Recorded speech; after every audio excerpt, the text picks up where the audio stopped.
उसके बाद हम लोग का क्वेश्चन एंड आंसर राउंड भी रहेगा, जिसमें अगर आपके पास कोई भी डाउट्स होंगे तो आप वो डाउट्स 100% पूछ सकते हैं और उनको मैं सॉल्व करने का 100% अपनी कोशिश करूंगा।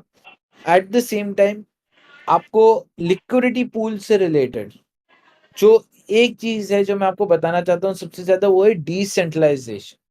मैं डिसेंट्रलाइजेशन के ऊपर, उसके रिस्क फैक्टर्स के ऊपर, क्या रिस्क होता है लिक्विडिटी पूल बनाने पे, क्या प्रॉफिटेबिलिटी होती है लिक्विडिटी पूल बनाने पे, और पैनोरामा फाइनेंस का जो पैनोरामा स्वैप एक्सचेंज है उसके liquidity pool compare to other liquidity pools better क्यों है, वो भी मैं आपको बताने ही करूंगा यहाँ पे।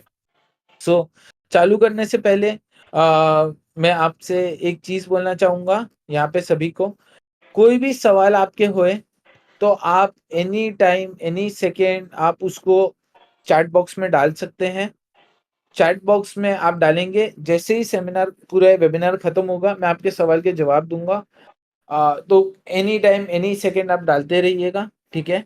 मैं मेरी स्क्रीन शेयर करके आपके साथ प्रेजेंटेशन शेयर करूंगा। सो बेसिकली इस वेबिनार को जैसे मैंने आपको बताया था, पैसिव इनकम कैसे लिक्विडिटी पूल्स के थ्रू जनरेट की जाती है और डिसेंट्रलाइजेशन के ऊपर मैं आपको बताऊंगा। और लिक्विडिटी पूल्स करते क्या है वो मोस्ट इंपॉर्टेंट है, उसके लिए मैं आपका वेलकम करता हूं वंस अगेन। तो आपको मैं पहले बताना चाहता हूं कि पैनोरामा स्वैप क्या है। सो पैनोरामा स्वैप जो है वो एएमएम प्रोटोकॉल है जो पॉलीगॉन चेन के ऊपर करंटली रन कर रहा है और 3 चेन के ऊपर उसका डिप्लॉयमेंट कर दिया गया है, इथरम, आर्बिट्रम, ऑप्टिमिज्म। जैसे ही पॉलीगॉन चेन के ऊपर लिक्विडिटी पूल एक सफिशिएंट अमाउंट पे बन जाएंगे, वैसे ही हम दूसरे चेन्स को भी इमीडिएटली लॉन्च कर लेंगे। डिप्लॉयमेंट करने की जरूरत नहीं है, कोड लिखने की जरूरत नहीं है, कोड डालने की जरूरत नहीं है। अगर आप जाके देखेंगे तो ऑलरेडी वो डाला हुआ है, पूरा ऑलरेडी डिप्लॉयड कोड है। Eight the same time polygon chain के ऊपर एएमएम प्रोटोकॉल। अब बात करते हैं 1 मिनट के लिए एएमएम प्रोटोकॉल क्या होता है।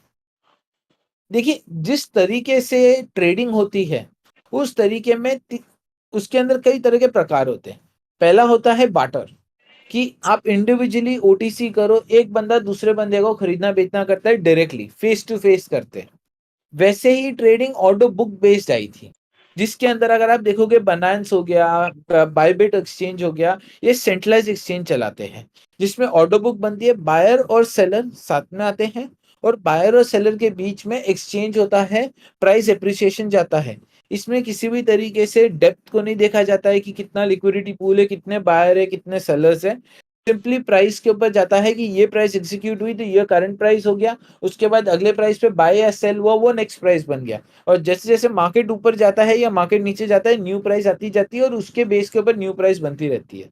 आते हैं अभी तीसरे प्रकार जो एएमएम है, जो हमने पैनोरामा स्वैप को बनाया, ये 100% डिसेंट्रलाइज्ड है। अब डिसेंट्रलाइज के अंदर एएमएम का मतलब क्या होता है, पहले तो एएमएम का फुल फॉर्म है ऑटोमेटेड मार्केट मेकर। मींस इसके अंदर ऑर्डर बुक नहीं होती है, मार्केट मेकर होते हैं। मार्केट मेकर नथिंग बट इसको लिक्विडिटी प्रोवाइडर्स ही बोला जाता है। सो बेसिकली इसके अंदर कैसे होता है कि लिक्विडिटी प्रोवाइडर्स आते हैं, पूल बनाते हैं। लिक्विडिटी प्रोवाइडर मतलब वो, जैसे फॉर एग्जांपल किसी ने मैटिक यूएसडी ईथर का पूल चुन लिया, तो मैटिक यूएसडी ईथर के ऊपर लिक्विडिटी प्रोवाइडर आएगा इक्विवेलेंट अमाउंट के, अपने मैटिक और यूएसडी ईथर वहां पे डालेगा, जिसके कारण बाइंग सेलिंग होता है और उसी के कारण प्राइस एप्रिसिएशन होता है पूल के इक्विवेलेंट रेशियो के ऊपर जितने का वॉल्यूम आता है।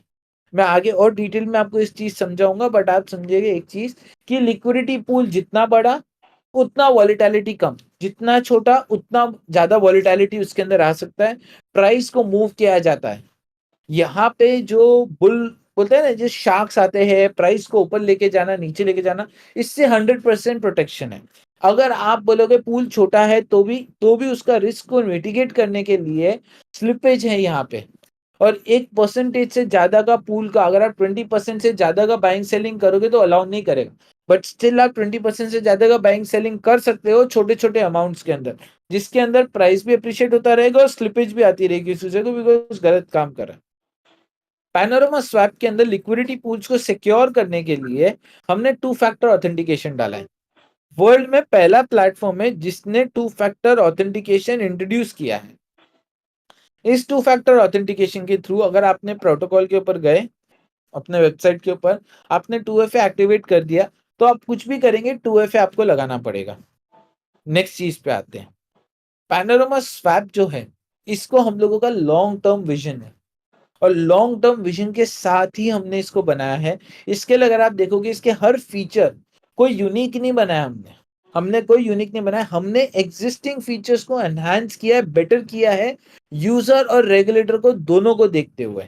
यहाँ पे एट द सेम टाइम हमने सर्टिक का ऑडिट किया है, और ऑन चेन कंप्लायंस, रेगुलेटरी एक बंदा रहता है जो आपके प्रोजेक्ट को बंद कर सकता है और बदनाम भी कर सकता है, मतलब इलीगल बोल सकता है, उसका डे 1 से टेक केयर किया गया है, जिसके लिए हमने चेन एनालिसिस के साथ ऑन चेन AML के लिए पार्टनरशिप किया है। यहाँ पे पहले मैं थोड़ा सा आपको, और कई सारे नए लोग हो या कुछ बंदे रहेंगे जिनको प्रॉपर अभी तक 100% नॉलेज नहीं रहेगा, तो उनके लिए मैं आपको बताना चाहता हूँ क्रिप्टो करेंसी।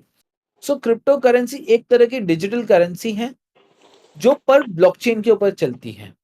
ब्लॉकचेन क्या है? ब्लॉकचेन एक तरीके से आप समझिए एक लेजर है। जैसे आप हिसाब की वही बनाते हो, वैसा ही है हिसाब की वही, एक तरह के समझ के चलिए एक रिटन डॉक्यूमेंट है, जो एक बंदे के ऊपर बूम आने लगा था, वेबसाइट्स के ऊपर इंटरनेट का बूम आने लग गया था, जिसको हम रेगुलर वेब 2 बोलते हैं। वो बूम आते आते फिर सोशल मीडिया का बूम आया था। वैसे ही अगर आप देखोगे अभी क्रिप्टो करेंसीज का बूम आ रहा है। Eight the same time crypto currency का बूम आने पे मैं आपको ये रिक्वेस्ट करूंगा कि आज आपको जो भी मैं नॉलेज दूंगा, उस चीज के ऊपर आप अपने खुद की स्टडी और एनालिसिस करो। गारंटी अश्योरिटी कुछ नहीं होती है।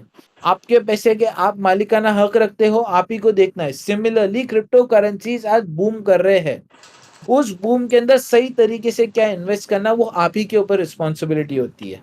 सही प्रोजेक्ट, सही नॉलेज लेने का, सवाल पूछो प्रोजेक्ट को, जितने सवाल होते हैं सवाल पूछो प्रोजेक्ट को, अगर सवाल के जवाब आते हैं आपके सेटिस्फैक्शन लेवल पे तो करो। वैसे ही आज क्रिप्टो करेंसीज का ना बहुत पोटेंशियल है, अगर सही प्रोजेक्ट में डालोगे तो सही पोटेंशियल निकलना है। जैसे मार्केट के अंदर बहुत सारे बिजनेसेस है, सही बिजनेस में हाथ डालोगे, सही व्यापार में डालोगे तो आपका पैसा बनता है। उसी तरह क्रिप्टो करेंसी आज के तारीख पे एक बहुत बड़ी चीज बन रही है। 2009 से लेके आज तक का आप रिकॉर्ड देखो, 2021 तक, कहा 2-5 लोगों से चालू हुई चीज आज करोड़ों लोगों तक चली गई है। सेम वे पे ये पीयर टू पीयर चलता है। ये एक पीयर टू पीयर नेटवर्क है, एक आदमी दूसरे आदमी पे भरोसा करता है और काम चलता है, और पूरे नेटवर्क एक दूसरे पे भरोसा करता है और चलता है। इसको क्रिप्टो करेंसी बोलते हैं। अब क्रिप्टो करेंसी क्योंकि बहुत बड़ी चीज बन चुकी है, तो इसके ना डिसेंट्रलाइज फाइनेंस आया। डिसेंट्रलाइज फाइनेंस के ऊपर आपको समझाने के लिए मैं बताना चाहता हूँ, डिसेंट्रलाइज फाइनेंस ऐसी चीज है, आप समझिए आपका कोई एक फाइनेंशियल प्रोडक्ट है। जैसे फॉर एग्जांपल हम लोग बात करते हैं ये स्वैप एक्सचेंज। तो स्वैप एक्सचेंज अगर वैसे ही आप कोई भी एक्सचेंज का कोड देखो, जैसे BSE NSE एक्सचेंज है मार्केट के अंदर, उसका कोड किधर रहता है? एक सर्वर के ऊपर रहता है। डिसेंट्रलाइज एक्सचेंज अगर आप उसको बोलना चाहते हो तो आप सर्वर के ऊपर कोड नहीं डाल सकते, उस कोड को आपको ब्लॉकचेन पे डालना पड़ता है। ब्लॉकचेन पे डालना मतलब वो कोड अभी हमेशा के लिए लिख लिया गया। जो ब्लॉकचेन की एक बोलते हैं ना बहुत खासियत है कि एक बार किया हुआ ट्रांजैक्शन, एक बार की हुई चीज को आप ओवरराइड नहीं कर सकते, मतलब उसको आप रीराइट नहीं कर सकते हो। ये चीज एक खासियत है, वो डेटा को टैंपर नहीं कर सकते। उसी तरह डिसेंट्रलाइज फाइनेंस के अंदर जो भी सोर्स कोड होता है आपका, वो पूरा का पूरा ब्लॉकचेन के ऊपर डाल दिया जाता है, जिसको हम स्मार्ट कॉन्ट्रैक्ट बोलते हैं हमारे भाषा के अंदर। स्मार्ट कॉन्ट्रैक्ट बनता है बेसिकली, उसके अंदर पूरा कोड नॉलेज दिया जाता है, आपका जो एप्लीकेशन करने वाला है, और उसको ब्लॉकचेन के ऊपर डाल देंगे। एक बार डाल दिया तो कोई भी दुनिया की कोई ताकत उसको अभी चेंज नहीं कर सकती है, उसको बंद भी नहीं कर सकती। जब तक वो ब्लॉकचेन चल रही है तब तक वो कोड उस दुनिया में एग्जिस्ट करेगा। At the same time DeFi इतना फेमस चीज हो गई है कि इसके ऊपर बहुत सारे प्लेटफॉर्म्स बनने लग गए। जैसे स्वैप एक्सचेंज है, वैसे ही lending borrowing system, trading platforms हो गए, इंश्योरेंसेस हो गए, फाइनेंशियल बेस्ड प्रोडक्ट्स को हम लोग डीफाई बोलते हैं, डिसेंट्रलाइज फाइनेंस। एनी प्रोडक्ट जिसको फाइनेंस बेस्ड है और उसको ब्लॉकचेन के ऊपर डाला गया, उसी को डीफाई बोला जाता है। बट वो 100% ब्लॉकचेन पे डाला होना चाहिए, तभी उसको ट्रू डीफाई बोला जाता है। यहाँ पे डीफाई के अंदर बहुत अपॉर्चुनिटीज है, बहुत अर्निंग है, पर सोच समझ के दिमाग से अगर काम किया जाए, समझदारी के साथ किया जाए, और कोई भी प्रोजेक्ट अपना कोई डीफाई बोलता है, तब पहली चीज मैं आपको एक ही रिक्वेस्ट करूंगा चेक करने को कि वो 100% डिसेंट्रलाइज है या नहीं। और 100% डिसेंट्रलाइज अपनी जबान से बोलने पे मत विश्वास करिए बंदे के, आप उसको ऑडिट रिपोर्ट देखिए। रिपोर्ट के अंदर लिखा होना चाहिए कि वो डिसेंट्रलाइज है, उसकी ओनरशिप किसी भी तरीके में जिसने डिप्लॉय किया है, जिसको हम डिप्लॉयर बोलते हैं या एडमिन बोलते हैं या भाषा में ओनर बोलो, कुछ भी बोलिए, उसके पास नहीं होनी चाहिए। 100% किसी भी तरह से डिसेंट्रलाइज का मतलब एक ही है, फंड्स की कस्टडी एक आदमी, एक ग्रुप या एक कंपनी के पास नहीं जानी चाहिए। इसी को हम डीफाई बोलते हैं। ट्रू डीफाई वही होता है जो नॉन कस्टोडियन होता है, जिसमें नॉन कस्टोडियन बोले तो पैसे की जिम्मेदारी वो नहीं उठाता है, पैसा ब्लॉकचेन के ऊपर पार्क किया जाता है, जिसकी ओनरशिप किसी के पास नहीं, उस यूजर खुद के पास होनी चाहिए। इसको हम लोग डीफाई बोलते हैं।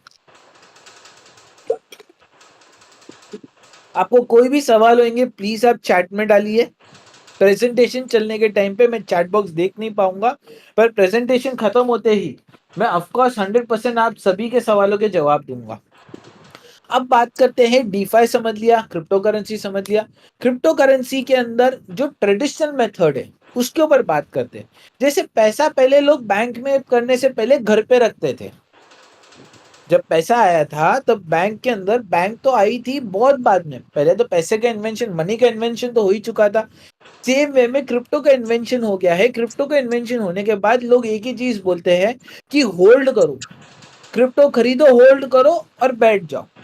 ये अप्रोच एक जगह पे सही है, मैं मना नहीं कर रहा हूं इस अप्रोच को, बट इस अप्रोच के ऊपर नए अप्रोच भी बनाए गए हैं जिसके अंदर पैसा पैसा बना के देता है। जैसे फॉर एग्जांपल, आज आप पैसा कमाते हो, डेली कुछ करते हो, अपना अर्निंग्स के थ्रू सैलरी आती होगी, किसी को बिजनेस के अर्निंग आते रहेंगे, आप उसको कहाँ डालते हो? आप उस पैसे को फिक्स डिपॉजिट में डालते हो, म्यूचुअल फंड्स में डालते हो, आप उस पैसे को शेयर्स में इन्वेस्ट करते हो, गोल्ड में इन्वेस्ट करते हो, कहीं ना कहीं रखते हो ना। आप घर पे वो पैसा नहीं रखे रखते हो, बैंक में उसको अपने सेविंग्स अकाउंट में नहीं रखते हो, सेविंग्स अकाउंट के अंदर रखने के बाद भी आप एफडी वगैरह डालते हो। सेम वे ये एक ट्रेडिशनल अप्रोच है क्रिप्टो खरीद के उसको वॉलेट में रखने का। ये अप्रोच को मैं गलत किसी भी तरीके से नहीं बोल रहा हूं, आप प्लीज समझिएगा, ये अप्रोच भी है। पर इसको ट्रेडिशनल अप्रोच क्यों बोला जाता है? बिकॉज अभी इसके अंदर और चीजें बन चुकी है कि आप पैसे को पैसा बनाने के लिए लगा सकते हो, वो भी रिस्क फ्री। मैं जब रिस्क फ्री बोल रहा हूं तो उसका मतलब है पैसा आपके कंट्रोल में रखना। यहाँ पे रिस्क लॉस का नहीं होता है। दुनिया में लॉस का रिस्क, कुछ बड़ी रिस्क, बड़ा बोलते हैं ना, बात नहीं है। पैसा कोई ले चला जाए आपका, वो रिस्क, वो लॉस है, वो नहीं होना चाहिए। ये सबसे बड़ी चीज है। आपका पैसा किसी और के पास जाना मतलब आप 100% रिस्क में हो। जबकि ये रिस्क को मिटिगेट करते हुए, ये रिस्क को पूरा निकालते हुए आप कैसे फिर भी कर सकते हो, वो चीज के ऊपर हम आप बात करेंगे। थोड़ा सा आगे चलने से पहले, इन्वेस्टमेंट होल्डिंग जो लोग करते हैं उसके अंदर इन्वेस्टमेंट स्ट्रैटेजीज क्या रहती है लोगों की? वो होती है कि वो आईसीओस के अंदर सस्ते पे परचेज करेंगे, महंगे में बेचेंगे अपने वॉलेट में रख के, ये एक अप्रोच होता है। उसके बाद टोकन जो होल्ड करे रहते हैं उस पर ट्रेड करते हैं लोग, ये एक अप्रोच फॉलो करते हैं। ये एक बहुत ही आज की तारीख पे होता है कि भाई टोकन होल्ड करो, भाव खरीदेंगे, आईसीओ में सस्ता खरीदेंगे अपन, जितने का भी मिल रहा है, 1 पैसा 2 पैसा 10 सेंट 5 सेंट का मिल रहा है, फिर ट्रेड करेंगे, बाहर entry exit entry exit entry, वो तो आप ज्यादा रिस्क ले रहे हो मेरे हिसाब से। ये मेरा पर्सनल कहना है। आज तक दुनिया में ट्रेडिंग करके आईसीओ में सस्ता खरीद के बहुत कम लोगों ने पैसा बनाया है और बहुत ज्यादा लोगों ने लॉस किया है। आप कंपैरिजन कीजिए, दुनिया में ट्रेडिंग के अंदर, ट्रेडिंग एक है, अच्छी चीज है, बट रिस्क भी हाई है। सेम वे में टोकन को रखना अपने पास और टोकन को उधर ही रखना, उसके अंदर भी रिस्क हाई होता है टोकन को, क्योंकि आप काम पे नहीं लगा रहे हो। आप जब तक ओनरशिप रखते हो उसकी, वो बहुत अच्छी बात है, ओनरशिप रखनी चाहिए, मैं ओनरशिप रखने से मना नहीं कर, बट पैसे को काम पे लगाओ। आपका पैसा जब तक काम पे नहीं जाएगा तब तक कुछ नहीं होगा, जिसको हम लोग बोलते हैं ओनरशिप। कि एक इन्वेस्टर हमेशा क्या एक्सपेक्ट करता है कि भाई मेरा पैसा ना बढ़ जाए, मेरे टोकन बढ़ जाए। एक्टिव कोई नहीं होता है, लैक ऑफ एक्टिव इन्वॉल्वमेंट। आप समझिए, आप घर पे किसी बिजनेस में बिजनेस खोलते हो, फॉर एग्जांपल कपड़े का या व्यापार कुछ भी करते हो, आप पैसा घर पे थोड़ी ना रखते हो, आप बिजनेस में डालते हो, आप माल पे माल खरीदते हो, उस माल की होल्डिंग करते हो, राइट? तभी तो आपका बिजनेस चलता है। सेम वे में टोकन रखना वो एक सही बात नहीं है। टोकन रख के उसको काम पे तो लगाओ आप। जैसे आप कपड़ा खरीद के यार अपना कपड़े का बिजनेस करते हो, कपड़े को क्या लगा देते हो भाई, जब भाव बढ़ेगा मार्केट में व्यापार करते हो, कपड़े को काम पे लगाते हो, क्योंकि आपका पैसा इनडायरेक्टली काम पे लग रहा है। वैसे एक्टिव इन्वॉल्वमेंट होना चाहिए आपका क्रिप्टो के अंदर। मैं उस चीज से बात करूंगा, वो भी रिस्क फ्री होना चाहिए। Active involvement, risk free ownership हमारे पास रहे। आज कपड़ा जब आप खरीदते हो पैसा लगा के, तो आपके गोदाम में ही रहता है ना, वैसे ही पैसा किधर लगाते हो तो वो आपके घर पे आपके ही कंट्रोल में रहना चाहिए। मेरा ये बोलना है। तो ट्रेडिशनल अप्रोच के अंदर भी अगर आप कुछ चीज कर रहे हो, क्रिप्टो होल्ड कर रहे हो, तो एक्टिवली इन्वॉल्व रहिए उसके अंदर। एक्टिव रहना बहुत जरूरी है। जो चैलेंजेस है एक्टिव होल्डिंग के अंदर, वो होती है आपकी volatility of the price, plus कोई इनकम नहीं आता उससे। ऐसे मैंने आपको बताया, वॉलेटिलिटी तो आती है मार्केट के अंदर, जिसके कारण आपको हार्ट अटैक आता रहता है। तो इतना ऊपर गया, अयो इतना नीचे गया। ऊपर गया तो खुशी आती है, तो नीचे गया तो गम होता है। बरोबर। पैसिव इनकम में नहीं होता है कि आपका दिल तकिए में रहे। जैसे फॉर एग्जांपल, आपने आज एक बिटकॉइन खरीद लिया $26,000 के ऊपर, 26 से 28 जाएगा ना खुशी होगी, पर 26 से 24 आएगा ना तो हार्ट अटैक रहेगा। यही अगर डेली कुछ ना कुछ वो पैसा बना रहा रहता है ना, तो आप होल्ड करने की और हिम्मत करते, उसको बोलते हैं हम पैसिव इनकम। वो इनकम आनी चाहिए आपको।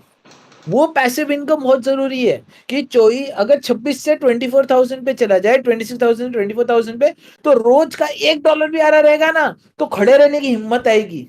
वो पैसिव इनकम मिसिंग है। वो ट्रेडिशनल अप्रोच के अंदर इनकम नहीं आती है। पैसा पैसे को थोड़ा थोड़ा करके ऊपर लेके जाना चाहिए आपका। कैसे भी भले एक पैसा ही बने, पर एक पैसा भी, वो बोलते हैं ना बूंद बूंद से दरिया बनता है, वो एक चैलेंज है जो लोग नहीं समझते ट्रेडिशनल अप्रोच के अंदर। लिमिटेशंस, जैसे मैंने आपको बताया, वॉलेटिलिटी है बहुत बड़ी।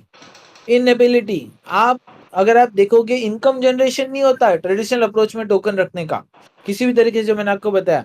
Inability to hedge against losses, आप अपने लॉसेस को हेज ही नहीं कर सकते हो। आप समझिए, आपके पास अगर आज 1000 मैटिक पड़े, तो 1000 मैटिक आपके वॉलेट में, ऊपर या नीचे जाने के अंदर हेज तो ही नहीं रहे हो ना आप किसी भी तरीके से। ये ट्रेडिशनल अप्रोच में, ये पूल के अंदर कैसे किया जाता है, ये भी मैं आज आपको बताने वाला हूँ।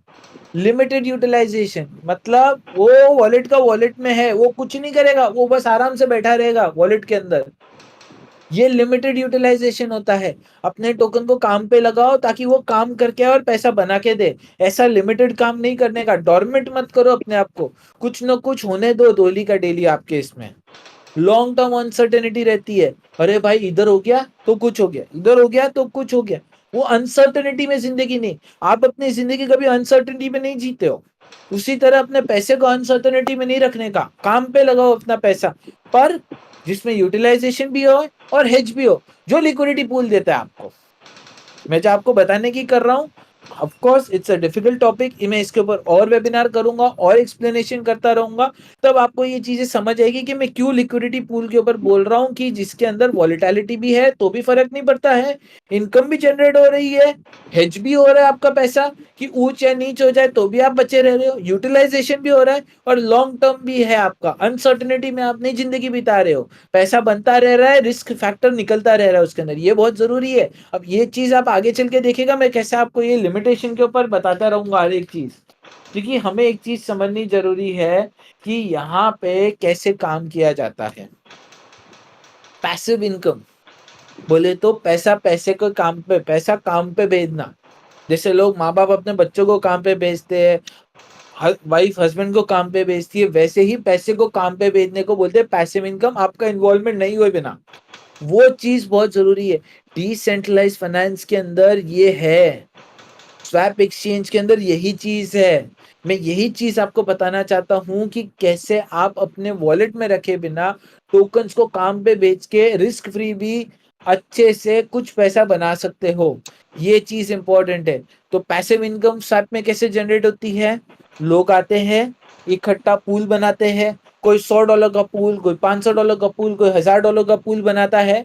वो टोटल मिला के एक बड़ा किटी बनता है, एक तरीके का बड़ा गुल्लक बन जाता है वो। उस गुल्लक के अंदर जब भी कोई ट्रेड होता है, उस ट्रेड के ऊपर एक फी लिया जाता है। उस फी का एक परसेंटेज वो पूल वालों को दिया जाता है, वो गुल्लक में पैसा जमा करने वालों को जाता है। इस तरीके से इनकम जनरेट होता है।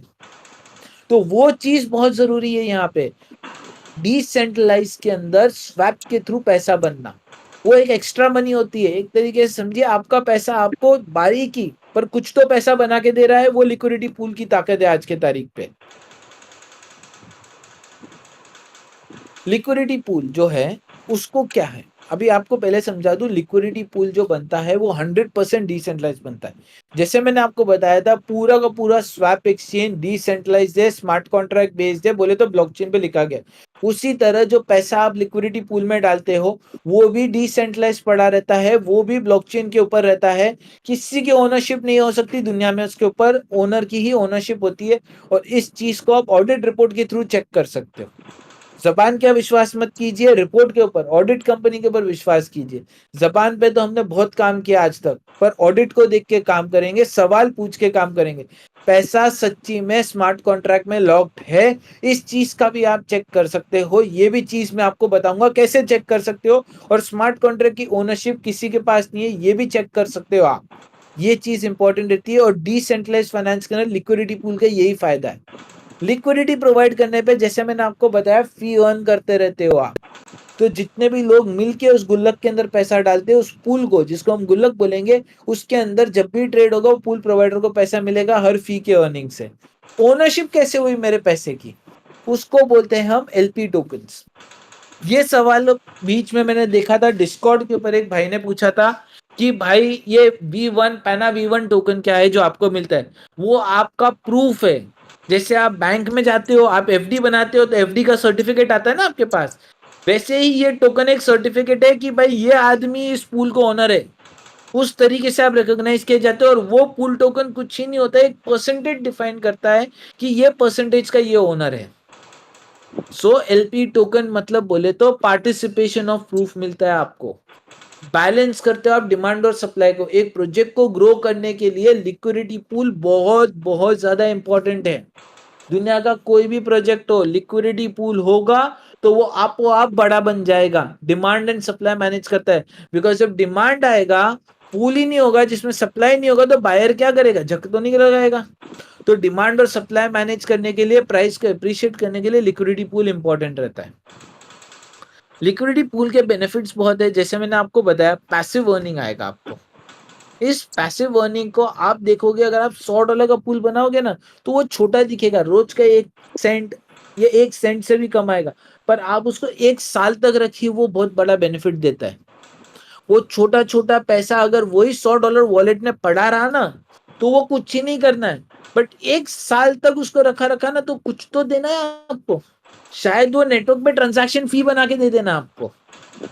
समझ रहे? तो लिक्विडिटी पूल का बेनिफिट्स होता है। और वो लिक्विडिटी पूल का बेनिफिट के अंदर सबसे पहला बेनिफिट है पैसा बनना। सेकेंड बेनिफिट है डिसेंट्रलाइज रहना। थर्ड बेनिफिट है आपका टोकन का, मतलब बोलते हैं लिक्विडिटी पूल का पार्टिसिपेंट का ओनरशिप आना आपके अंदर। और ये पूरी चीज डिसेंट्रलाइज्ड होना, किसी का कंट्रोल नहीं होना किसी के ऊपर। पैसिव इनकम के अंदर एक आपको मैं बता दूं कैसे है। एग्जांपल जैसे मैंने आपको दिया, $1000 एक बंदे ने इन्वेस्ट किया, पूल के अंदर $500 का प्रोसेसिंग हुआ। तो $10,000 का के ऊपर $500 का प्रोसेसिंग हुआ, तो $500 के ऊपर आपको इक्विवेलेंट के ऊपर फी मिलना। समझिए, ये फी बहुत इंपॉर्टेंट रहती है। पैसिव इनकम में आपको आगे और बताऊंगा। पैसिव इनकम एक बहुत बड़ा इंपॉर्टेंट चीज है। Second, impermanent loss mitigation. ये वर्ड बहुत नया है, पर ये वर्ड आप समझिए ये क्या होता है। ये हमारे क्रिप्टो इंडस्ट्री का वर्ड है।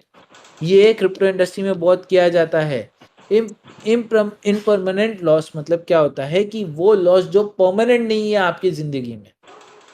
जब कोई पूल के लिक्विडिटी में पैसा डालता है तब आपका पूल के अंदर भाव नीचे भी जाता है, भाव ऊपर भी जाता है। एट द सेम टाइम आपने 2 टोकन लगाए रहते, मैटिक और यूएसडीटी तर।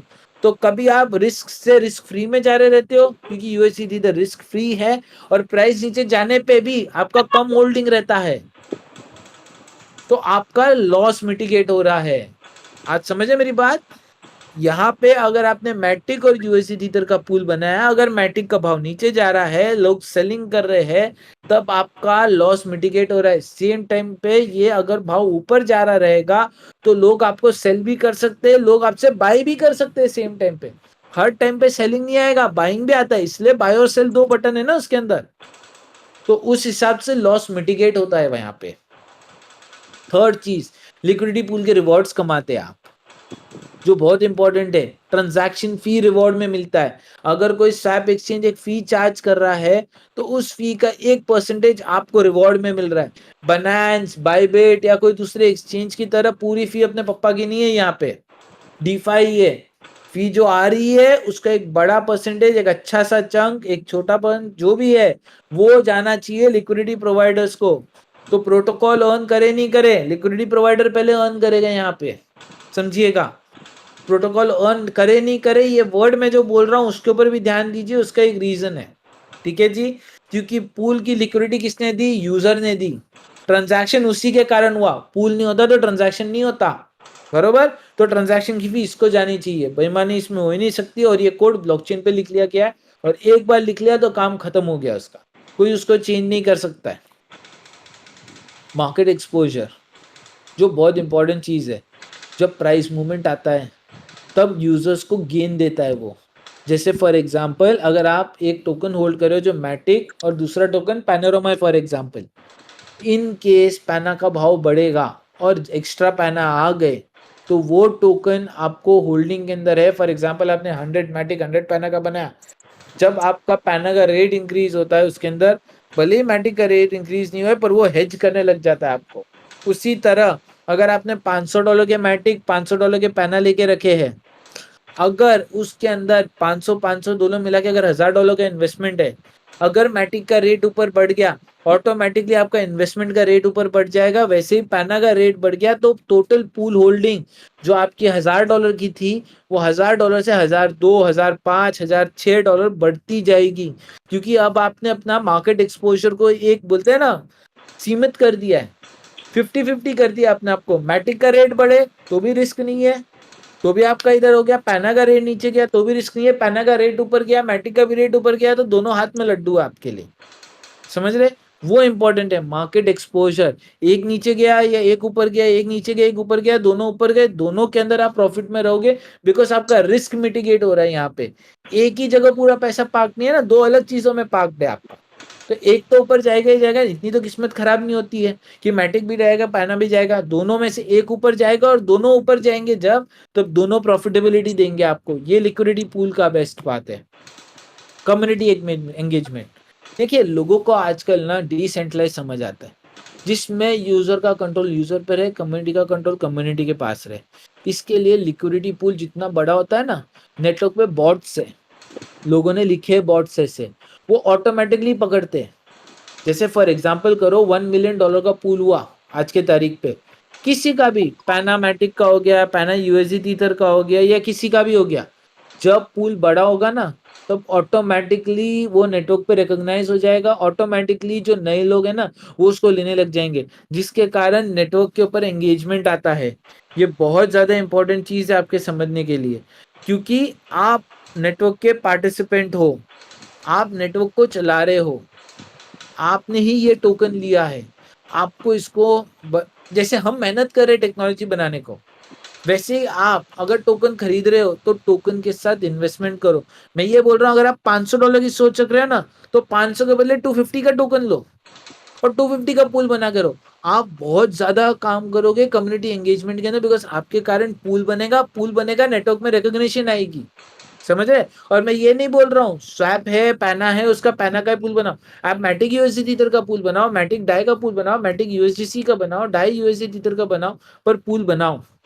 पूल बनेगा, पैनोरामा स्वैप एक्सचेंज की पहचान आएगी नेटवर्क के ऊपर, नेटवर्क पे पहचान आएगी, लोग पैना को पहचानने लगेंगे, पैना को पहचानने लगेंगे, प्राइस ऊपर बढ़ने लग जाएगा। ठीक है जी। नेक्स्ट आते हैं डाइवर्सिफिकेशन। डाइवर्सिफिकेशन बहुत ही इंपॉर्टेंट है।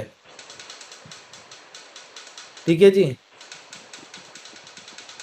डाइवर्सिफिकेशन बहुत इंपॉर्टेंट चीज है। अगर आप पूल बनाते हो तो जैसे मैंने आपको बताया, आप पैसा डाइवर्सिफाई कर रहे हो, एक सिंगल करेंसी एक सिंगल पेयर में नहीं रख रहे हो, उसी तरह आप मल्टीपल पेयर्स में बनाओ। जैसे फॉर एग्जांपल आप पैना का पेयर बनाने की, पैना के ऊपर लिक्विडिटी पूल करने की कर रहे हो, तो पैना डाई में बनाइए, पैना मैटिक में बनाइए, पैना यूएसडीटी में बनाइए। तो आप अपना को डाइवर्सिफाई कर रहे हो, आप अपना रिस्क सेग्रीगेट कर रहे हो। कैसे? मैटिक भी है, टाई भी है, यूएसडी टीथर भी है, यूएसडीसी भी है, तो डाइवर्सिफिकेशन हो रहा है। एक ही जगह पैसा नहीं लगाए, जितना डाइवर्सिफिकेशन करोगे उतना अच्छा। जैसे आज रिलायंस देखो, वो सिर्फ और सिर्फ जियो लगा के नहीं बैठा, वो सिर्फ और सिर्फ पेट्रोलियम में नहीं रहा, डाइवर्सिफिकेशन किया। वैसे आप अपने पैसे को डाइवर्सिफिकेशन में डालिए, वो ज्यादा इंपॉर्टेंट है आपके लिए। ठीक है जी। एक्टिव पार्टिसिपेशन बहुत इंपॉर्टेंट रहता है। अगर आप किसी प्रोजेक्ट में इन्वॉल्व हो तो उसके अंदर एक्टिवली पार्टिसिपेट करिए। अगर आप एक्टिवली पार्टिसिपेट नहीं करेंगे तो कुछ फायदा नहीं है उसके अंदर। जब टोकन लेके बैठ जाना is not the right thing. मैं ये अपने मतलब मेरे पर्सनल एक्सपीरियंस से बता रहा हूँ। पूल बनाइए, उसके अंदर पूल बनाने से एक्टिव पार्टिसिपेशन होता है, कम्युनिटी में एक्टिव होना रहता है। आप जाके प्रचार करिए, मैं ये नहीं बोल रहा हूँ पूल बना तो ऑटोमेटिकली प्रचार हो जाएगा, समझे? वो मेरा बोलने का मतलब है आपको। अभी हम बात करेंगे पैनोरामा स्वैप के बारे में थोड़ा। मैंने आपको अंडरस्टैंडिंग तो दे दिया है, बेस्ट क्या है, वर्स्ट क्या है, पूल के अंदर हर एक चीज का नॉलेज मैंने आपको दे दिया है। तो उस नॉलेज के ऊपर मैं आपको अभी स्वैप के बारे में बताना चाहता हूँ, जो अपना पहला प्रोडक्ट है। देखिए, आज हम सिर्फ पैनोरामा स्वैप के बारे में बात करना चाहते हैं, क्योंकि वो एक प्रोडक्ट है जो लॉन्च हो चुका है। फ्यूचर की बात नहीं करना चाहता हूं मैं आपके साथ। फ्यूचर तो बहुत अच्छा है हमारा, बहुत अच्छा ही रहेगा ऊपर वाले की दुआ से। हम काम अच्छे करेंगे, अच्छा। पर आज जो प्रोडक्ट है ना, मैं आज उस प्रोडक्ट के ऊपर बात करना चाहता हूँ। इकोसिस्टम के बहुत सारे प्रोडक्ट है पैनोरामा के, सब आएंगे धीरे धीरे करके। हर चीज आएगी, हर कोड रेडी है, हर चीज तैयारी है, पर धीरे धीरे करके लेके आएंगे। हपसी बन के एक साथ सब नहीं लेके आना है। ठीक है जी। तो आज पहला प्रोडक्ट है पैनोरामा स्वैप, जो ऑलरेडी मार्केट के अंदर है। जिस प्रोडक्ट के अंदर आज जो पावर है, वो पावर मैं आपको बताना चाहता हूँ। पहले तो वो एएमएम एक्सचेंज है। बोले तो मार्केट में वो चीज है जो लोगों को चाहिए। एक एल्गोरिदम ऐसा है जिसपे लोग भरोसा कर सकते हैं, जिसके ऊपर शार्क्स या वेल्स या एक भारी आदमी फायदा नहीं उठा सकता। दूसरा, लॉन्ग टर्म गोल रखा है कंप्लायंस डाल के इसके अंदर। पहले से डे वन से कंप्लायंट है हम। कोई भी मनी लॉन्ड्रिंग, कोई भी फ्रॉडियल काम इसके ऊपर हो ही नहीं सकता। कोई फ्रॉडियल आदमी आके पार्टिसिपेट भी नहीं कर सकता, all thanks to chain analysis. Second, audit करवा दिया कोड को। लोगों के सवाल हजार रहते हैं, आप हर एक के सवाल जा जाके घर पे बता नहीं सकते हो, इसके लिए ऑडिट करवा दिया हमने। तो पैनोरामा स्वैप के अंदर स्वैप है, लिक्विडिटी पूल है, रेफर और अर्न फीचर है, और इन तीनों को ताकतवर करने के लिए हमने उसको कंप्लायंस भी दे दिया है और ऑडिट भी कर दिया है। रेफर एंड अर्न ये फर्स्ट टाइम एवर इंट्रोड्यूस किया गया है किसी स्वैप एक्सचेंज के थ्रू, वो भी डिसेंट्रलाइज वे में। आपका पैसा आपके कंट्रोल में रहे, रेफर एंड अर्न कर रहे हो, रेफर कर रहे हो, इसका मतलब ये थोड़ी ना है कि सेंट्रलाइज उस बंदे के पास कंट्रोल होना चाहिए। आपने रेफर किया, आपने मेहनत किया, राइट? आपकी मेहनत का पैसा आप ही के पास रहना चाहिए। ये चीज हमने किया यहाँ पे डिसेंट्रलाइज वे में ही करके। ठीक है जी। मोस्ट इंपॉर्टेंट आपको बताना है कि रेफर एंड अर्न है, और रेफर एंड अर्न के अंदर भी डिसेंट्रलाइज्ड ही है। पैनोरामा स्वैप, पैनोरामा फाइनेंस या किसी एंटिटी या किसी इंडिविजुअल के पास आपके अर्निंग का कंट्रोल नहीं है। 100% डिसेंट्रलाइज है ये। जैसे मैंने आपको बताया था पहले भी, ईथरम, पॉलीगॉन, बनांस, ऑप्टिमिज्म और आर्बिट्रम, इन प्रोटोकॉल पे ये डिप्लॉयड है। ठीक है जी। एएमएम प्रोटोकॉल है, मल्टी चेन है, 2 फैक्टर ऑथेंटिकेशन है इसके अंदर। बोले तो सिक्योरिटी दे दिया, आपने अपना वॉलेट कनेक्ट किया, भले वो मेटामास्क हो, ट्रस्ट वॉलेट हो, लेजर वॉलेट हो, कुछ भी हो, कनेक्ट किया, गूगल ऑथेंटिकेटर लगा दो। मतलब आपने अभी तक अपनी पहचान नहीं बताई, जो एक ब्लॉकचेन की पहचान है कि भाई एक दूसरे की पहचान नहीं होना चाहिए, एनोनिमस होना चाहिए, ये यहाँ पे डाल दिए। गूगल ऑथेंटिकेटर के अंदर आपका किसी को बायोडेटा, अपना केवाईसी कुछ करने की जरूरत नहीं है। तो आपने अपना गूगल ऑथेंटिकेटर एक्टिवेट किया, तो जब भी कोई फाइनेंशियल ट्रांजैक्शन करोगे, आपको ऑटोमेटिकली यहाँ पे ऑथेंटिकेशन डालना पड़ेगा। ये बहुत इंपॉर्टेंट है। ठीक है जी। 2 फैक्टर ऑथेंटिकेशन डे वन पे एक्टिवेट करो। मैं आपको रिक्वेस्ट कर रहा हूं, मेरा हम्बल रिक्वेस्ट है, 2 फैक्टर ऑथेंटिकेशन एक्टिवेट रखिए। भले ही आप पूल नहीं बनाओ, भले ही आपका इरादा है काम करना नहीं करना, पर 2 फैक्टर ऑथेंटिकेशन एक्टिवेट करिए। और एक्टिवेट करने के टाइम पे जो सीड आता है, जो की आती है, उसको सेव करिए। क्योंकि आपका अगर मोबाइल भी गुम हो गया या कुछ भी हो गया, वो की से आप नए मोबाइल में उसको डाल के आप रीएक्टिवेट कर सकते हो। ये सब चीजों को मैं वॉक थ्रू देने वाला हूँ आने वाले दिनों में। टाइम के साथ आपके साथ बैठूंगा और बताऊंगा। आज आपको सिर्फ पूल क्या है, इसकी ताकत क्या है बता रहा हूँ। अगले टाइम में आऊंगा और आपको मैं पूरी चीज बताऊंगा कि इसको कैसे करते हैं। ऑन प्रैक्टिकल आपको मैं हर चीज बताऊंगा। ठीक है जी। नेक्स्ट रेफरल प्रोग्राम जो मैं आपको बता रहा था, सेल्फ कस्टोडियन प्रोग्राम है। मतलब क्या, आप जब प्लेटफॉर्म से जुड़ते हो तब आप पार्टनर बनने पे क्लिक करते हो, तब नेटवर्क के ऊपर एक स्मार्ट कॉन्ट्रैक्ट बनता है। वो स्मार्ट कॉन्ट्रैक्ट समझ लीजिए एक तरह का वॉलेट है, आप ही वो बना रहे हो, आप ही उसके डिप्लॉयर हो, आप ही उसके एडमिन हो, आप ही उसके ओनर हो। और जब भी नेटवर्क के अंदर वो स्मार्ट कॉन्ट्रैक्ट के अंदर पैसा आता है तो आप ही विड्रॉ कर सकते हो। क्यों स्मार्ट कॉन्ट्रैक्ट बनाया हमने? इसके दो बड़े रीजन है, हमारे तीन एक्चुअली बड़े रीजन है। पहली चीज, वॉलेट रिकॉग्नाइज करना बहुत डिफिकल्ट होता है डीफाई प्लेटफॉर्म के लिए। वो स्मार्ट कॉन्ट्रैक्ट इजीली रिकॉग्नाइज करता है और रजिस्टर करता है अपने पास कि भाई ये स्मार्ट कॉन्ट्रैक्ट है, हम इसी से बात करेंगे, इसके नीचे की ये स्मार्ट कॉन्ट्रैक्ट है, हम इनसे बात करेंगे। सेकेंड चीज, हमें मल्टी लेवल बांटना है पैसा, तो मल्टी लेवल बांटने के लिए ईजी करना था सिस्टम को, और ईजी करने के लिए हमने स्मार्ट कॉन्ट्रैक्ट बनाया। तीसरी चीज, डस्ट प्रोटेक्शन। अब समझिए, आप आज जब रेफरल कर रहे हो तो रेफरल के अंदर कई बार ऐसे रहता है कि आपने किसी को बुलाया ट्रेड करने के लिए, वो तो यार मैटिक पैना में भी ट्रेड करेगा, मैटिक यूएसडी इधर में ट्रेड करेगा, मैटिक डाई में करेगा, मैटिक यूएसडी, आप उसको रोक नहीं सकते हो ना। तो आपकी इनकम क्या है, मल्टीपल करेंसी में जनरेट होगी, जिसके कारण पैसा कई बार दिखने के लिए तो बड़ा दिखेगा, $100 तो दिख रहा है, पर वो $100 छह अलग अलग करेंसी में बटा हुआ है। अब 6 विड्रॉल मारना मतलब नेटवर्क की फी भी देना होता है ना। पॉलीगॉन तो समझ आता है भाई, अच्छा है, चलो आज फी कम है, पर इथरम जैसे नेटवर्क पे तो $100 तो फी में चला जाएगा। इस कारण डस्ट प्रोटेक्शन दिया है, मतलब जब भी कोई ट्रांजैक्शन होगा, जैसे फॉर एग्जांपल अभी मैटिक यूएसडी जीटर में ट्रांजैक्शन हुआ, ऑटोमेटिकली उसी सेकंड कोड के अंदर इनबिल्ट लिखा गया है कि यूएसडीटी पैना पेयर भी ट्रिगर हो और पैना परचेस करके इंडिविजुअल को मिल जाए, मतलब पैना के अंदर बाइंग वॉल्यूम आएगा हमेशा। ये एक बड़ी यूटिलिटी दे दी हमने, आज समझ रहे हो। 100% डिसेंट्रलाइज भी किया, से डस्ट फंड से भी प्रोटेक्ट कर दिया, 3 लेवल इनकम भी दे दिया, और पैनोरामा टोकन को एक यूटिलिटी भी दे दी। समझे, ये बहुत इंपॉर्टेंट चीज है। 3 लेवल प्रोग्राम है। फर्स्ट लेवल के ऊपर आपको 0.5%, 0.05% मिलता है, सेकेंड लेवल पे 0.03% मिलता है, थर्ड लेवल पे 0.02% मिलता है आपको। 100% डिसेंट्रलाइज, ये कोई एमएलएम नहीं है, आप समझिएगा, ये कोई एमएलएम नहीं है मेरे भाई, ये किसी भी तरह का पॉन्जी स्कीम नहीं है, ये किसी भी तरह का कुछ नहीं है, ये प्योर डिसेंट्रलाइज है। पैसा किधर से आ रहा है, रेफरल का, समझो भैया, ये आप पहले समझिए। 0.6% ट्रांजैक्शन फी चार्ज की जाती है एक यूजर को जब वो बाय या सेल करता है, उस 0.6% में से 0.1% रेफरल को दी जाती है। तो ये रियल मनी, रियल जनरेशन है। यहाँ पे ऑन चेन कंप्लायंस जैसे मैंने आपको बताया था वो अचीव्ड है। सर्टिक के साथ हमने ऑन चेन कंप्लायंस का कोलैबोरेशन किया, पार्टनरशिप करके।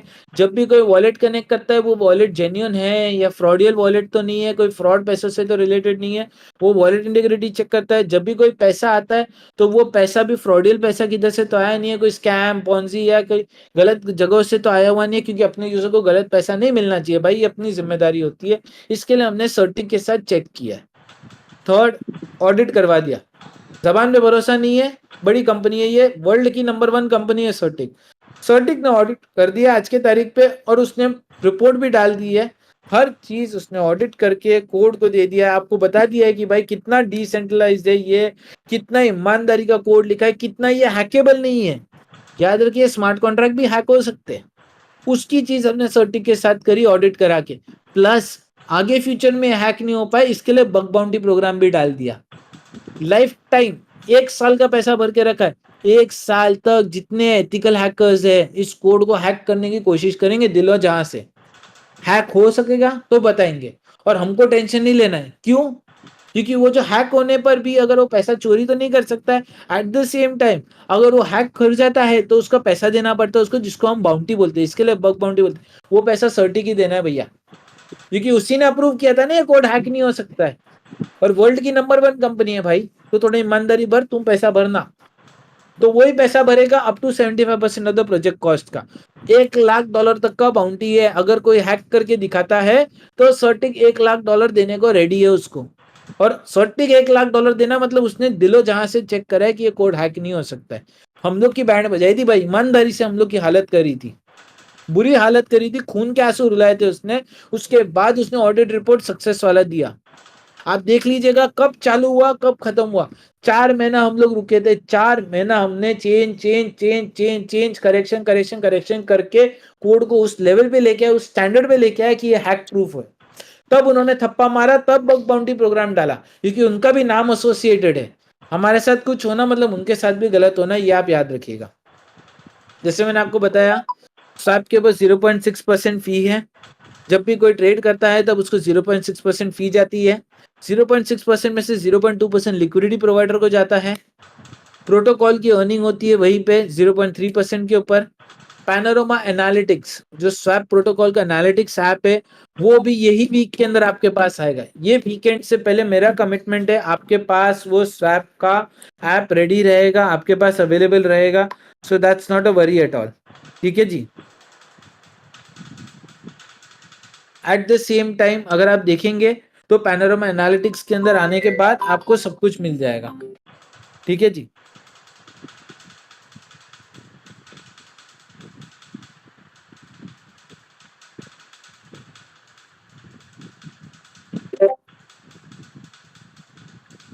जैसे मैंने आपको बताया 0.2% लिक्विडिटी प्रोवाइडर को मिलता है, 0.6% जो टोटल है हमारा उसमें से 0.2% लिक्विडिटी प्रोवाइडर को मिलता है, 0.1% रेफरल को मिलता है और 0.3% प्रोटोकॉल को मिलता है। एक ट्रांजैक्शन के ऊपर प्रोटोकॉल को अर्निंग जो होती है ना, वो एक वैल्यू का ट्रांजैक्शन होता है तभी होती है। हर ट्रांजैक्शन पे प्रोटोकॉल नहीं कमाता है। $100 के ट्रांजैक्शन पे कभी प्रोटोकॉल नहीं कमाएगा, उस पर फी लगेगी नहीं। समझे, ये सारी चीजें डाली गई है। ठीक है जी। लिक्विडिटी अर्निंग इनसाइट्स जो मैं आपको बताना चाह रहा था, लिक्विडिटी प्रोग्राम एक बहुत ही स्ट्रॉन्ग प्रोग्राम है, आप समझिए। इसके अंदर रियल डिसेंट्रलाइजेशन है और रियल अर्निंग आ रही है। कोई पॉन्जी घुमा के, कोई पैसे का हेर बदल करके, कुछ भी करके नहीं किया जा रहा है। ठीक है जी। लिक्विडिटी अर्निंग इनसाइट्स को समझाने के लिए मैं अभी आपको एक एग्जांपल देना चाहता हूँ। सपोज करिए अभी यहाँ पे $10 मिलियन का लिक्विडिटी पूल है। कोई भी पैर पकड़ते अपन, ठीक है जी। $10 मिलियन है उस पूल के अंदर। आपने $1000 का इन्वेस्टमेंट किया। $1000 की इन्वेस्टमेंट करने पे पहले तो आप समझिए 10 मिलियन के अगेंस्ट 1000 के ऊपर आप 0.01% पूल रेशियो हो। मतलब आप 0.1% के पूल के ओनरशिप क्लेम करते हो। अब समझिए $10 मिलियन पे $5 मिलियन का डेली वॉल्यूम होता है। $5 मिलियन के ऊपर 0.6% फी जनरेट होगा भैया। उस 0.6% के ऊपर 0.1% उसका फॉर 365 डेज कितना बनता है, ये एक एग्जांपल है, मैं आपको बताने की कर रहा हूँ। रोज का $1, महीने का $30, क्वार्टर का $90 और साल का $365। तो सोचिए वो $1000 वॉलेट में पड़ा रहता, उससे अच्छा वो पूल में लगता, $365 तो बनाता ना। अगर टोकन का प्राइस नीचे भी आ जाता तो पूल में तो कमाते ना भाई अपन। अब आप बोलोगे पूल में कैसे कमाएंगे, आप पैर ही ऐसा बनाओ। आप पैना यूएसडी थीटर का पैर बनाओ, आप पैनामैटिक का पैर बनाओ, आप मैटिक यूएसडी थीटर का पैर बनाओ, आप मैटिक डाई का पैर बनाओ। तो रिस्क सेग्रीगेट हो रही है ना, क्योंकि उसके अंदर फी की अर्निंग किस में होगी, कभी मैटिक यूएसडी थीटर में होगी, कभी मैटिक में आएगी, कभी यूएसडी थीटर में आएगी। पैनामैटिक का बनाओगे तो कभी मैटिक में आएगी, कभी पैना में आएगी। मैटिक का रेट ऊपर जाएगा, मैटिक इकट्ठा भी होता रहेगा। तो उस हिसाब से पूल के अंदर जो मैंने बेसिक डॉलर वैल्यू की कैलकुलेशन के अंदर बोलूं, 36.5% 10 मिलियन के पूल के ऊपर डेली 5 मिलियन का वॉल्यूम होता है, तो आप कमाते हो। ये मैं आपको बताने की कर रहा हूं। ये ऊपर ऊपर से आपको मिल जाएगा। ठीक है जी, अंडरस्टैंडिंग। अब समझिए, लिक्विडिटी पूल के अंदर बैंक से ज्यादा कमा सकते हो, जो मैंने पिछले एग्जांपल दिया आपको। म्यूचुअल फंड से भी ज्यादा कमा सकते हो, गोल्ड से भी ज्यादा कमा सकते हो, और लिक्विडिटी पूल में ज्यादा कमाओगे, पक्का ये बात। बट बैंक के अंदर पैसा बैंक के पास है, याद रखिएगा। जो रिजर्व बैंक ऑफ इंडिया है वो सिर्फ 1 लाख रुपए तक का गारंटी देता है आपको। आज बैंक डूब गया तो 1 लाख रुपए मिलेगा, बाद में 1 करोड़ रखो, 10 करोड़ रखो, 1 लाख रखो कि 10 लाख रखो। म्यूचुअल फंड्स भी नीचे अच्छे से फास्ट में बोलता है वो। म्यूचुअल फंड से not guaranteed, its market risk कर देता है ना, वो पूरी लाइन बोलता है अच्छे से। गोल्ड के अंदर भी भाई, गोल्ड है वो, नीचे भी गिर सकता है, ऊपर भी आ सकता है। वैसे ही लिक्विडिटी पूल के अंदर आपके पास बेनिफिट है। जैसे बैंक में आप पैसा एफडी में रखते हो, म्यूचुअल फंड्स के अंदर आप शेयर्स भर के शेयर्स के अंदर बढ़त होती है, गोल्ड के अंदर गोल्ड का प्राइस में बढ़ता है, वैसे टोकन खरीद के टोकन को लिक्विडिटी पूल में डालिए। लिक्विडिटी पूल का हिस्सेदार बनने पे आप फी कमाते हो। पैसे को काम पे लगाइए लिक्विडिटी पूल के अंदर डाल के, ये बोलना है मेरा। और मैं आपको ये कदे ही नहीं बोल रहा हूं कि आप पैना का लिक्विडिटी पूल बनाओ। आप मैटिक यूएसडी टीथर का पूल बनाइए, मैटिक डाई का पूल बनाइए, मैटिक यूएसडीसी का पूल बनाइए। मजा है उसके अंदर, उसमें भी मजा है। और फिर दिल करे तो पैना का भी बना दीजिए, कोई फोर्स नहीं है। मैं तो पैनारोमा स्वैप इसलिए खोल के बैठा हूं, एक्सचेंज है भाई। सिर्फ पैनारोमा का टोकन का एक्सचेंज नहीं है, ये दूसरे टोकनों का भी एक्सचेंज है, ये बात याद रखिएगा। अब एक यूज केस देखते हैं, थोड़ा प्रैक्टिकल एग्जांपल से देखते हैं अपन। और प्रैक्टिकल एग्जांपल में प्रैक्टिकलिटी यूज करते हैं। प्रैक्टिकलिटी है मैटिक पैना, मैटिक यूएसडी टीथर सॉरी। तो मैटिक यूएसडी टीथर के अंदर जब आप देख रहे हो तब आपको पता चलेगा यहाँ पे कि कैसे कमाया जाता है। ठीक है, सपोज करिए आप $1000 लेके आए हो। अब $1000 के अंदर आप समझिए $1000 का इन्वेस्टमेंट करना चाहते हो ना, आप $1000 के अंदर आपको क्या करना पड़ेगा, $500 के मैटिक लेने पड़ेंगे, $500 के टीथर लेने पड़ेंगे। अब मैं आपको दोनों सिनारियो बताने वाला हूँ, मैटिक का रेट ऊपर जाना, मैटिक का रेट नीचे गिरना, दोनों चीज बताऊंगा और आप देखिएगा कैसे आप फिर भी कमाते हो। आप फिर भी कमाओगे, ये मैं आपको बात बता रहा हूँ कैसे। आप ये ध्यान से सुनिएगा। आपने पूल बनाया $1000 का, $1000 का पूल मतलब इक्वल दोनों करेंसी में डालना पड़ता है। $500 के मैटिक, $500 के यूएसडी टीथर। अब $500 के जो मैटिक आपने डाले उसके अंदर से फॉर एग्जांपल जब आप मैटिक खरीदने गए तब 70 सेंट का रेट चल रहा है भैया। तो आपको कितने मैटिक मिले, 714.29 मैटिक मिले आपको, करेक्ट। अब इसी के अंदर यूएसडी टीथर कितने मिले, $1 का रेट ही पकड़ते हैं, टीथर तो 1:1 पैक्ड है, 500 मिले। अब थोड़ा प्रैक्टिकलिटी की बात करते हैं। आज अपने स्वैप एक्सचेंज को देखोगे ना तो अराउंड $4 लाख $3 लाख का पूल है और दिन का हम $30,000 का काम कर रहे हैं। ठीक है, तो वैसे ही आप समझ लो इसके अंदर टोटल पूल 10 मिलियन का है। आप 0.1% के पूल होल्डर और डेली 1 मिलियन का वॉल्यूम है। 10% ऑफ द पूल का वॉल्यूम पकड़ते, 10% पे हम आज भी चल रहे हैं और 10% के ऊपर ही कैलकुलेशन करूंगा, प्रैक्टिकलिटी के साथ आपके साथ बात करूंगा। $4 लाख के पूल पे 30 से $40,000 का हो रहा है, बरोबर। 3 लाख के पूल पे भी $30,000 तो गारंटीड कर रहे थे अपन। वैसे ही 10 मिलियन के पूल के ऊपर 1 मिलियन का ट्रांजैक्शन गारंटी होना। ठीक है जी, 10% की बात कर रहा हूँ, 50%, 100% की बात नहीं कर रहा हूँ कि पूरा पूल का वॉल्यूम डेली चर्न होगा। ठीक है, 1 मिलियन है, 0.1% के होल्डर हो। अब आते हैं क्या होना आगे। सपोज करो पूल के अंदर आप 1 साल बैठे रहे, ईमानदारी से 1 साल बैठे। 1 साल बाद कुदरत का करिश्मे के कारण बोलते ना ऊपर गया मैटिक का प्राइस, पॉजिटिविटी आई, ब्लॉक हेल्विंग हुआ, लोगों में पॉजिटिविटी आई, गवर्नमेंट में पॉजिटिविटी आई। अगर रेट ऊपर गया पर उसी टाइम पे आप पूल प्रोवाइडर हो, तो पूल प्रोवाइडर होने के कारण मैटिक और यूएसडीटी दोनों है, तो मैटिक सेल भी हो सकता है ना, या मैटिक और आ भी सकता है और यूएसडीटी सेल भी हो सकता है। अपन बात करते हैं मैटिक का रेट ऊपर जाने के ऊपर, तो मैटिक आपका सेल हो गया। एग्जाम्पल के लिए 714.29 मैटिक में से 25% सेल हो गए, तो आप कितने मैटिक के साथ बचे, 531.71 मैटिक के साथ आप बचे। अब वो मैटिक सपोज करो रेट आ गया 70 सेंट से $2.50, तो वो मैटिक कितने के हो गए भैया, वो हो गए 1339.29 यूएसडीटी के।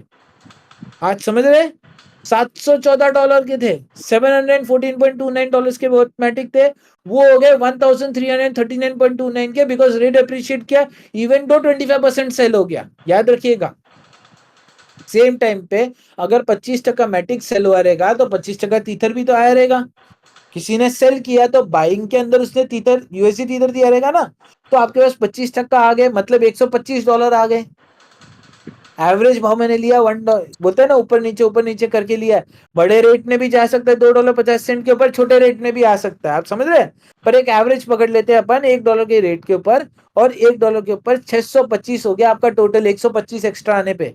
अब इन दोनों को मिला तो प्राइस एप्रिसिएशन के कारण आपने कितना किया, $1000 के इन्वेस्टमेंट पे $1964.29 कमाया। अब ये तो प्राइस एप्रिसिएशन की बात हुई। अब $1 मिलियन का डेली था ना पूल के अंदर वॉल्यूम आया ना, तो $1 मिलियन का 0.6% इंटू 365 डेज कितना हुआ? $365। टोटल कितना हो गया अभी आपका?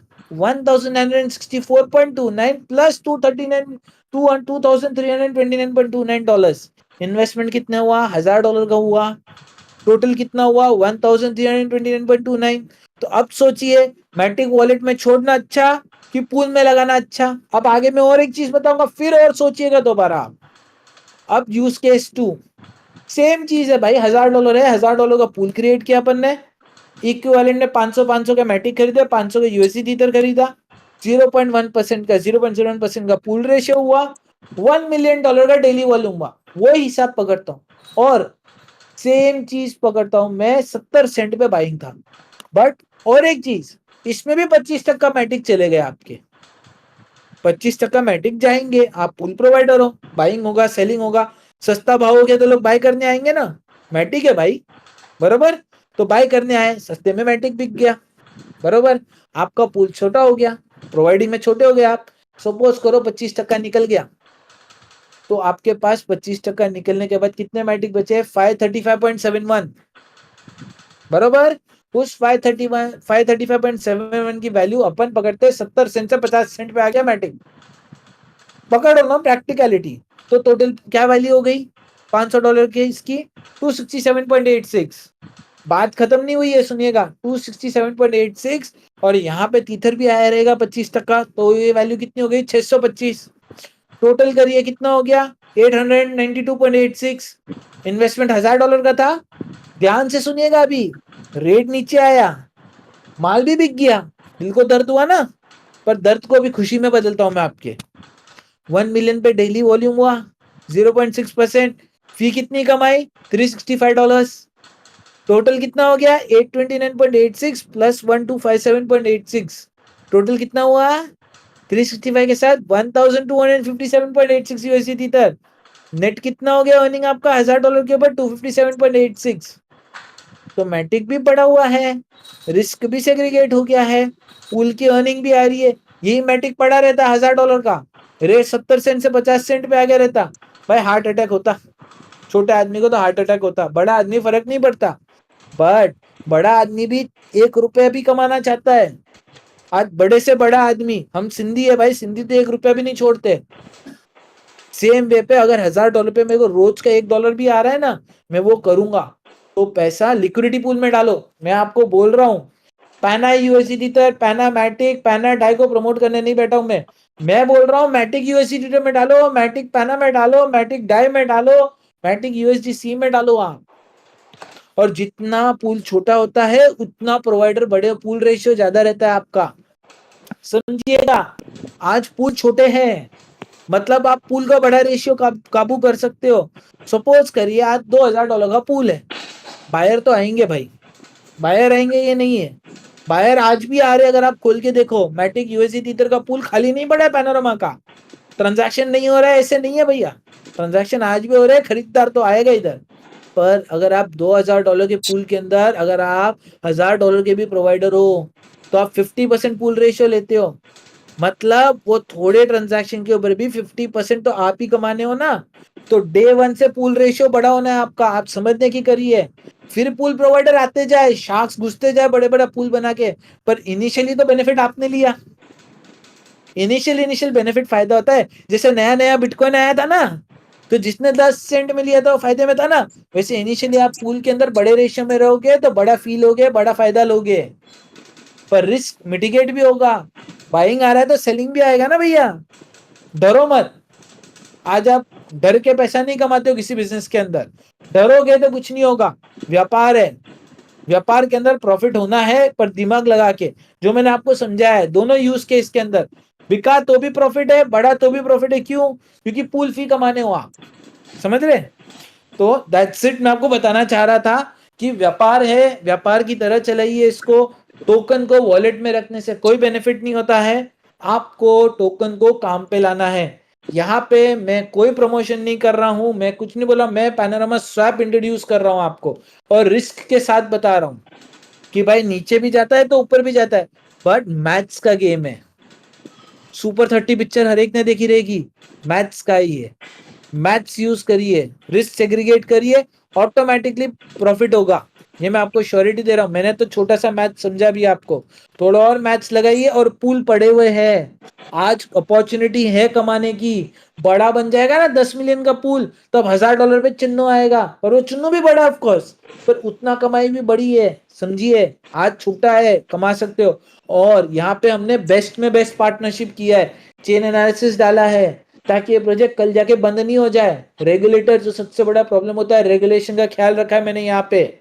फेरी प्रूफ से भी ऑडिट करा है, सर्टिक से भी ऑडिट करा है हमने, प्लस ब्लॉकचेन सिंगापुर एसोसिएशन के मेंबर भी बन गए, ताकि एशिया के अंदर ग्लोबल रीच आए। एशिया के अंदर सबसे बेस्ट रेगुलेटर है सिंगापुर, और सिंगापुर के ब्लॉकचेन एसोसिएशन के मेंबर भी आज, ताकि रिकग्निशन आए। तो दैट्स इट, मैं आपको बताना चाह रहा था। थैंक यू वेरी मच, आपने मुझे सुना, आपने समझने की कोशिश करी। मैं यही वेबिनार फिर करूंगा, फिर आपको बताने की करूंगा। और यही चीज आज, क्योंकि बहुत लंबा हो चुका है, 1 घंटा ऑलरेडी हमने स्पेंड कर लिया है, इसको प्रैक्टिकली करके भी मैं बताऊंगा आज से 2 से 3 दिन बाद। 2 से 3 दिन बाद हम फिर मिलेंगे यहाँ पे, और मैं आपको मोबाइल के ऊपर या डेस्कटॉप के ऊपर या लैपटॉप के ऊपर करके बताऊंगा कि पूल कैसे बनाते हैं, सिक्योर कैसे करते हैं, पूल की अर्निंग कैसे निकालते हैं, हर एक चीज। और एनालिटिक्स ऐप भी ये वीकेंड से पहले आपके हाथ में आ जाएगी, ये बात की मैं अश्योरिटी देता हूं आपको।